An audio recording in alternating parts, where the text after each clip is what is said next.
Hello, I'm Jeff. I'm out here looking at farmland today, and I'm going to go through all the aspects of what you should look for when considering a piece of property.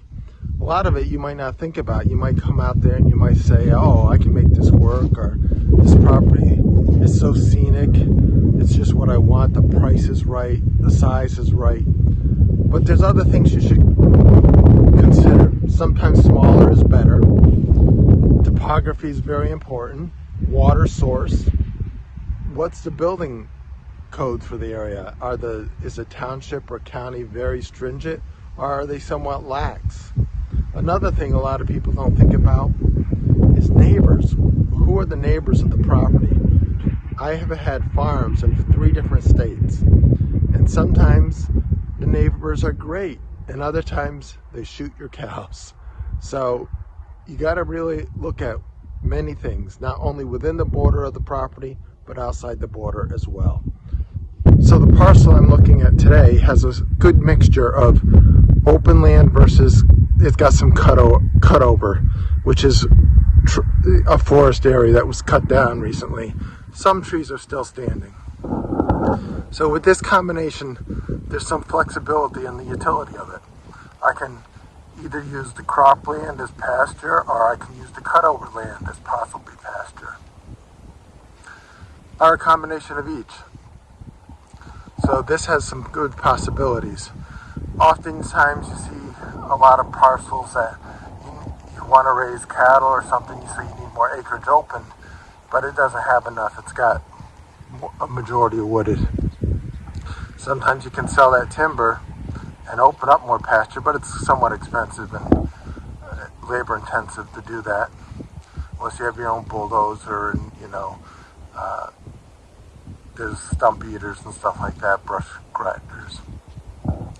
But price is another thing. It's got to be feasible, and you can't put yourself in a position where the farm is always a stress factor. The animals the plants are going to be a stress factor enough. You don't need the finances of the farm to be a stress factor either.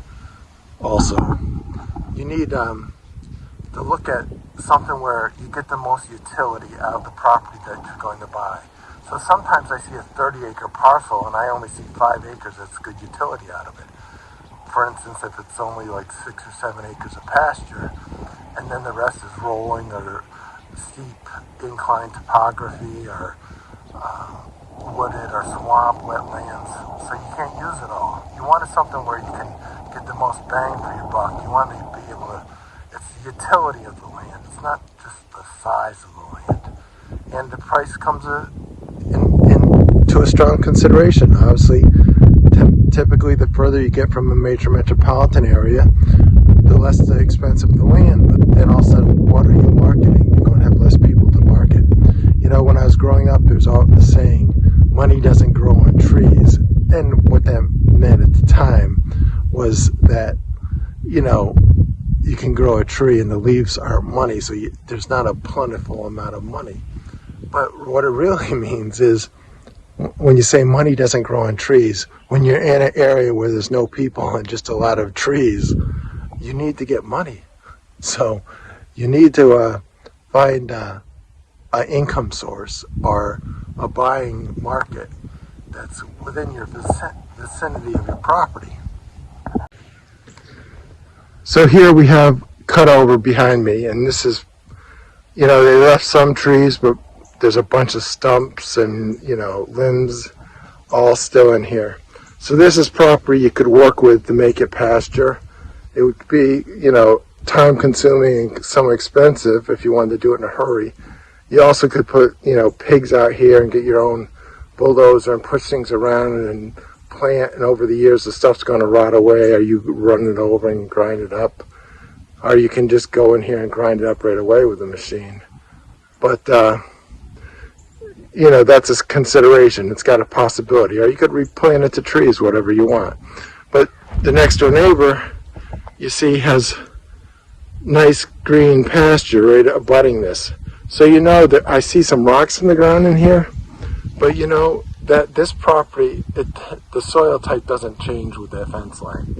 So you could make this like that with time if you wanted more open land.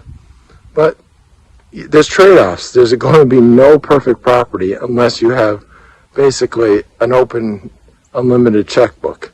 So you got to work sometimes with what you can get and then just look for the future. Say, well, this parcel's, 60 acres. I really only need 40 or 30 open right now, and I can work for my growth for the next 5 or 10 years. And this behind, you work at it. It takes time. The real satisfaction is the journey, not the actual getting to the destination. So you can see a transformation with your work here.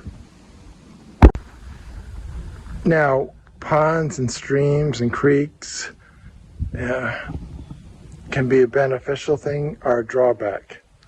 You got to determine, some counties or states, regulations are you can't have so livestock or any operation within so many feet of those. So if you have a creek going down the middle where you can't run livestock within 100 feet on each side or 150 or 200, you're going to be wiped out if you're using our crops. If you can't plant certain areas, you got to be very careful of the setbacks if there's any setback requirements in your area. Another thing is, does the property have any barns or sheds or even a house? It might not be your dream house, but is it something you could live with in the interim? Sometimes it's just an old small farmhouse or whatever. Or a barn, can you retrofit it to your current needs and uses? I love the old Granville. I love the old different barns with the high lofts, but they're basically impractical now. Nobody really uses the square bales anymore. It's too labor intensive and time consuming. So the high barns with the beautiful big lofts are basically functionally obsolete. Is there barns that you can restore or fix to use for your utility? Or maybe just use the building materials to build something that's, tear down the barn and use what you can out of it. So that's another consideration. What buildings are on it and can you use them? Okay, another thing to consider when you're buying rural property or a farm, the survey and the deed description. Many areas, especially east of the Mississippi, the old legal description was out to the old oak tree just north of the creek where it bends over by Johnson's farm. And you have to be very cautious in some of these areas, the more rural areas. My mother once bought a piece of property that was 25 acres. And nobody did anything with their property, but years later, when she went to sell it, the local assessor said, I have 6 surrounding parcels and they all have overlapping boundary lines. So her 25 acres was really 5 acres, and that goes for, all the surrounding property owners too. They all thought they owned overlapping parcels, So you have to be very cautious of surveys and property lines, because that's one of the biggest disputes is, no, your fence is on my property. No, I own this. And easements are another thing, especially if the property you're buying has an easement access. You got to be sure that's written in concrete. Well, the previous owner let me use it. There's adverse possession rights and our access rights due to landlocked properties, but you got to have all that stitched up before closing day. Access to the driveway. How long is that driveway? What condition is it in? If you're on an easement, who maintains it? You might want to improve it. Whoever else is on that easement may not want to contribute anything or doesn't have to. Because the longer the driveway, the more expensive it is. And you got to decide if you want to put that money into the driveway or structures or livestock or plant infrastructure. There's so much to consider about. Every penny counts when you're on an agricultural establishment. So on the field, I went over a lot with you about the difference in choosing a piece of rural property for your farmstead or a small farm. A couple things I didn't hit on out there, but you really should consider. is one, the soil type. Now, people with greenhouses, this might not matter. You're not planting anything out in fields or whatever. But even if you're doing pasture, you should consider the soil type because that's going to be the basis for which your forage grows for your livestock feed. So have it tested. You know, counties usually have testing facilities where they can test the soil type. And the last thing I want to say is values. You know, you gotta really compare apples to apples when you're looking at different prices as comparables. Find other properties that have sold and do a breakdown of how much it was good land, how much was not so good land, and separate it down, itemize it. Because, you know, hilly woods and rocky woods that's got a steep terrain is not worth as much as flat, fertile soil.